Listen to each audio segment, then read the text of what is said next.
Bismillahirrahmanirrahim. Alhamdulillahirabbil alamin.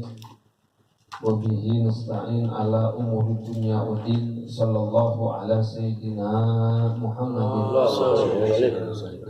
wa ala alihi wa sahbihi ajma'in. Subhanaka la ilma lana illa ma 'allamtana innaka antal alimul hakim. Rabbi shrah li sadri wa yassir li amri wahlul 'uqdatam min lisani yafqahu qawli. Wasadid lisani bijahi nabi wa ali. Faslun ila an qala al-musannif rahimahullahu ta'ala wa nafa'na bihi wa bi ulumihi fid dharain amin. Wa 'alaika bil iktsari min qira'ati kutubil hadis. Al-Habib Abdullah bin Alawi Al-Haddad, beliau memberikan kita satu wejangan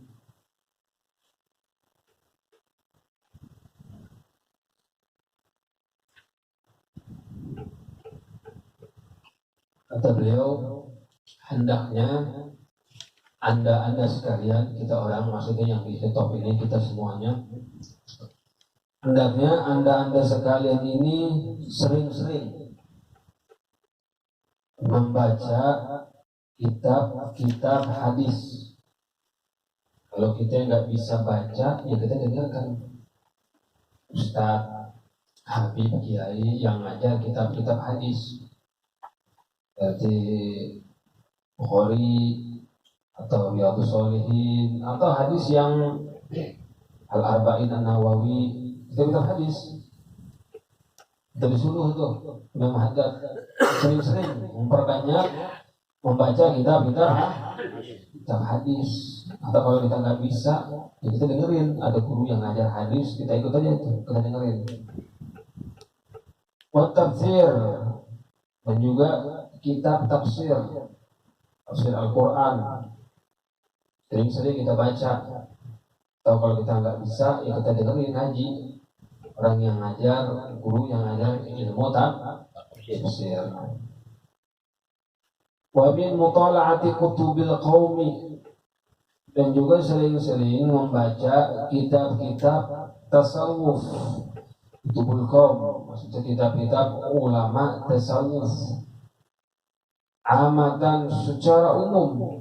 Kalau kita nggak bisa baca, ya kita dengerin tuh guru yang ngajar kitab-kitab tasawuf, ya kitab Ihya Ulumuddin atau kitab Qutul Qulub atau kitab An-Nasaihud Diniyah. Itu kan kitab tasawuf tuh, kitab An-Nasaihud Diniyah. Dan juga di kasar ini kita baca nih Risalatul Mu'awanah pada malam hari ini nih.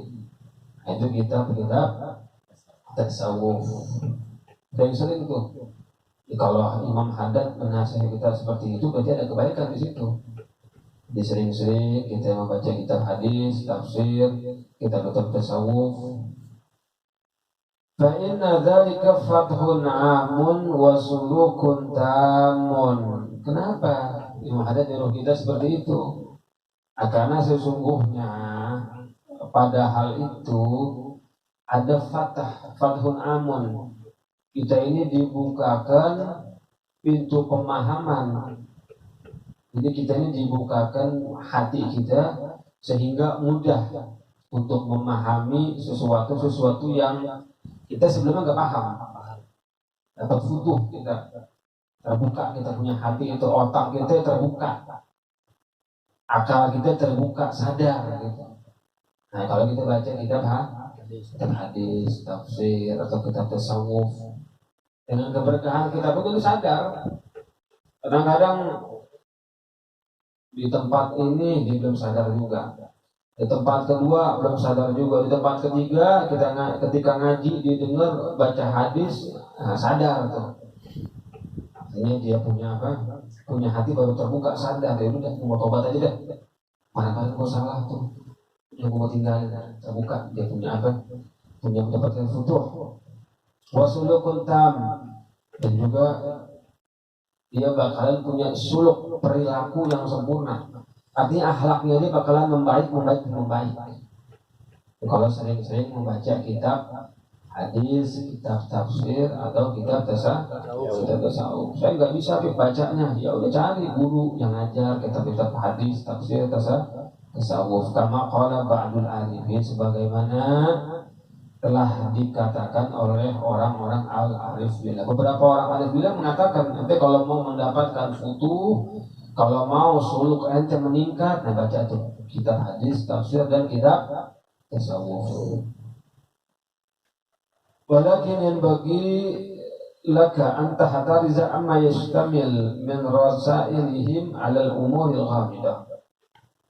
Ada juga ingatin nama kita, akan tetapi sebaiknya Anda sekalian ini menghindari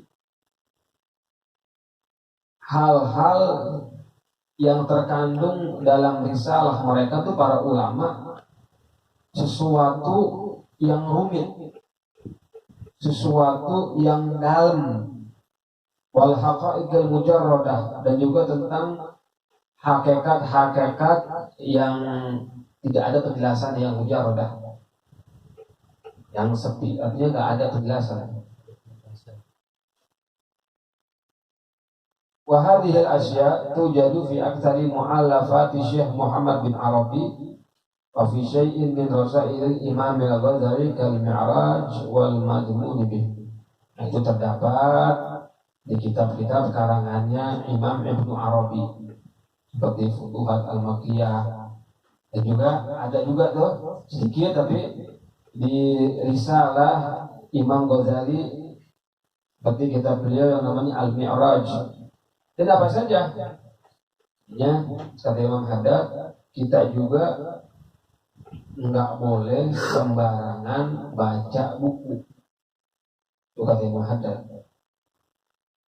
Jadi meskipun kita dianjurkan untuk memperbanyak baca kitab tasawuf atau hadis atau tafsir kitab tasawuf, dan juga kata Imam Haddad, kita dikasih wanti-wanti, hati-hati jangan baca kitab tasawuf yang tinggi-tinggi gitu.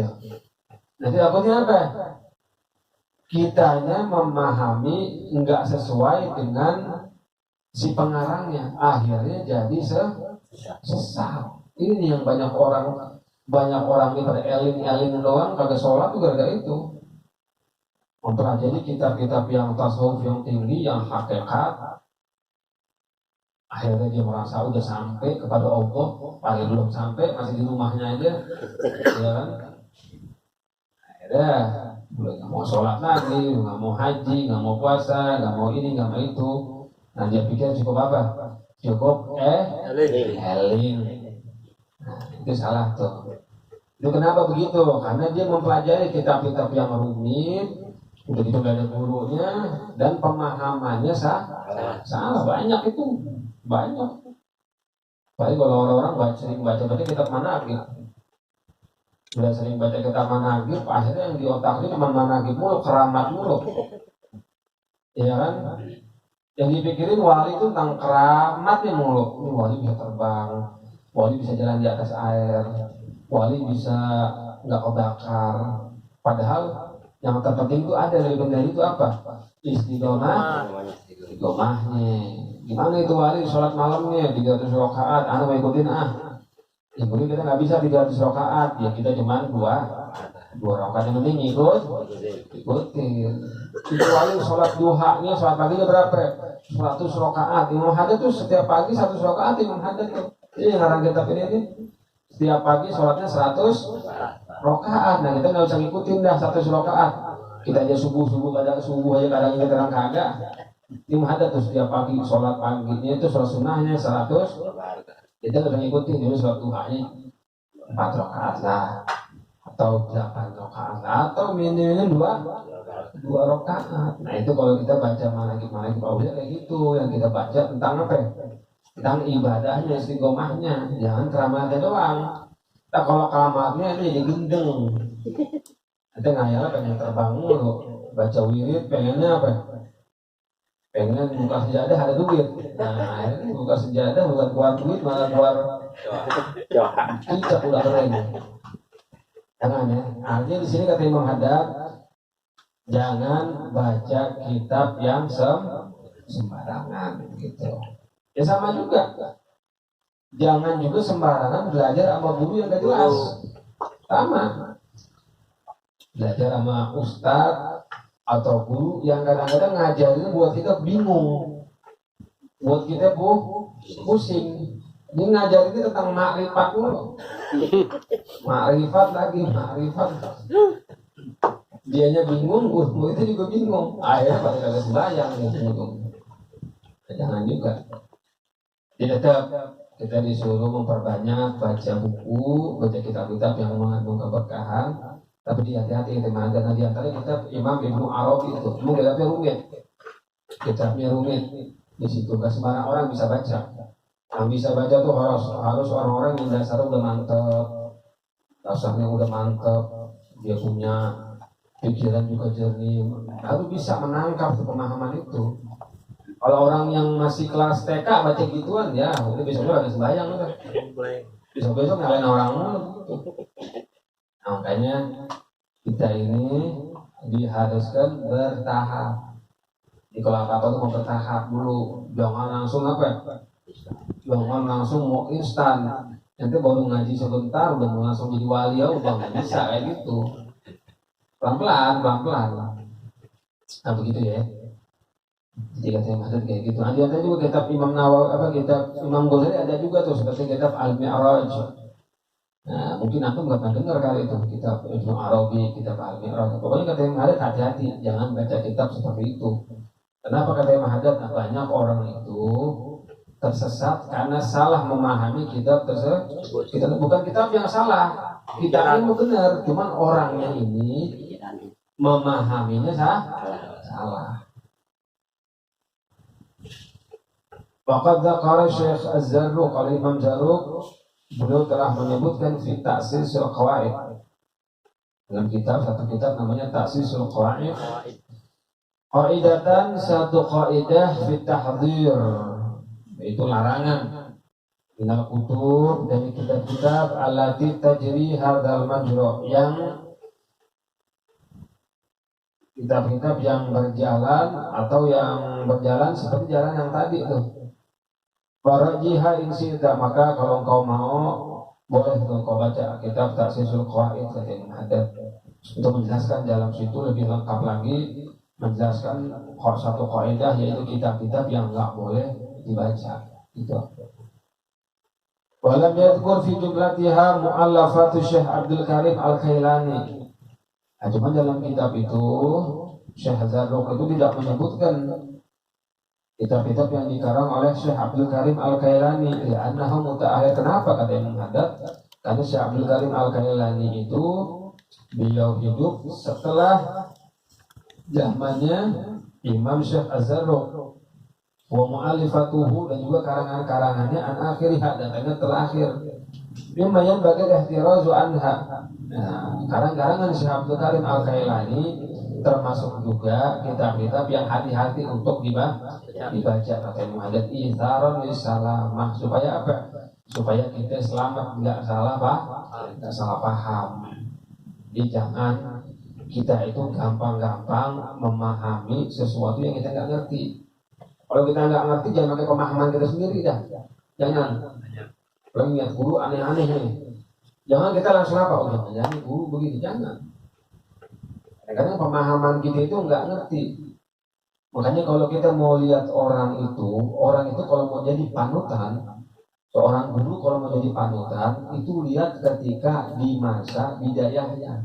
Jadi unzuru ilal bidayah wala tanzuru ila nihayah. Jangan lihat udah jadinya. Itu, tapi lihat apa ya? Permulaannya, prosesnya, dia susahnya ini itu dilihat. Jadi kalau ente lihat aulia udah nihayahnya, bingung ente. Kayak Habib Umar kemarin tuh. Ya kan? Orang yang datang, Masya Allah. Nah, ente nggak lihat bidayahnya mau gimana ketika proses dakwahnya beliau dulu di Indonesia, susah juga. sama. Jadi jangan lihat enaknya sekarang, oh bingung enak banget yuk, datang pakai ini, jemput ini, nah nggak apa-apa. Tapi kita harus lihat nih yang untuk memacu semangat kita apa? Kita lihat bidayahnya gimana Habib Umar belajarnya, semangatnya, ibadahnya yang ditanya, wiridnya, selawatnya di situ. Jadi kalau kita mau mencari panutan, lihat apa? Lihat permulaan dan prosesnya. Jangan lihat udah jadinya. Kalau kita lihat udah jadinya, enak dulu, ya kan? Enak semuanya. Jadi kalau kita lihat prosesnya kan susah tuh. Oh wajar. Sekarang jadi orang hebat. Kenapa? Karena prosesnya itu susah. Sama kalau dari segi dunia gitu juga. Anda lihat orang-orang yang bisnisnya sukses. Jangan anda lihat dia suksesnya. Anda suksesnya anda buru-buru udah pengen bisnis kayak dia juga. Itu nggak bisa. Tapi anda lihat prosesnya dia gimana? Oh prosesnya susah. Entar jatuh, entar naik, entar ditipu, macam-macam pokoknya. Jadi lihat itu prosesnya jangan lihat udah enaknya, kita lihat prosesnya gimana. Fa'in qala qailun,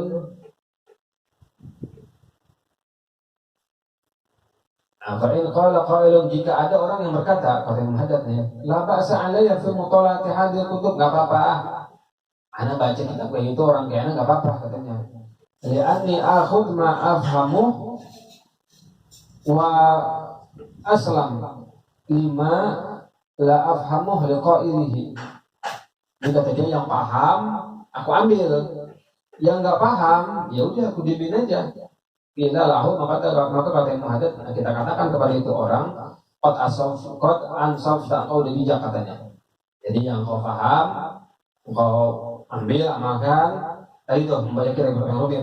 Yang paham engkau amalkan, yang nggak paham ditinggalkan. Kata Muhammad, wa nahnu innama nakhsha 'alaika mimma tafhamuhu an tafhamahu ala ghairi wajhi fatadillu an sawa'is sabil. Tapi kata Muhammad yang kita khawatirkan, yang kita takutkan ini, kamu itu memahami tidak sesuai dengan pemahaman yang dimaksud oleh pengarang kitab tersebut. Kadang-kadang kan kita baca buku terjemahan. Pas kita baca kan kita punya pemahaman kan, betul nggak? Kita baca, oh paham nih gue begini-gini. Nah padahal pemahamannya dia salah. Itu yang kata itu yang aku takutkan kata Muhammad.